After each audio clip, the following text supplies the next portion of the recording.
bakobeka engana yo kumurusia bisi omugabana amange ya mabuli kanyarako bakobulia ine ngai omokonyi b'omugabana me county ya Nyamira Gesami ali robatiro kubata nigo omokonyi b'omugabana oyo Gesami nyarako bagweso kiali tukulia lero nago tukutera ale engana ya nyareko bagego kwanwa bona niga nyareko ba gagosira gati ya MCA abanyareko bagweso kia nakobeko muswada bwo kumurusia bisi omugabana bwe county eyo ya Nyamira kolengana na Gesami nigo atebire engana eyote murengeti nabo igo tuguterare engana eyanyareko begotebwo buna niga nyarete kobaga gusira gwetera ase okorwa chibesa na kweneke buno mugabana oyo nyareko bagakorwa ase abisiga gukwa nabo igo nigo Gesami atebire nigo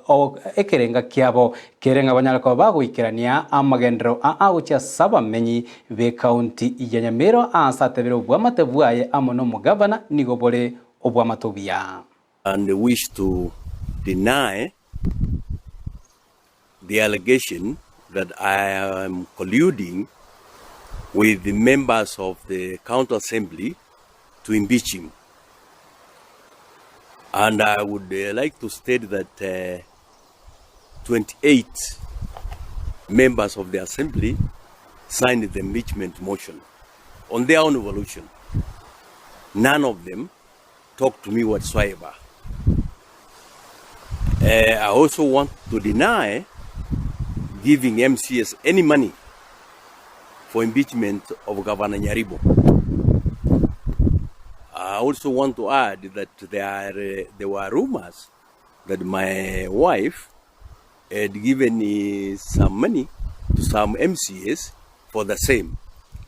And I would like to state that if there is any evidence to that, let it be stated.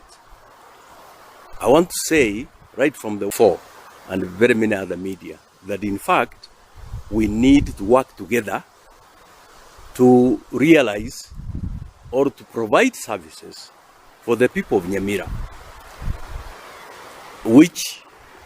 some people in Nyamira and quite a number of people are not satisfied that we have provided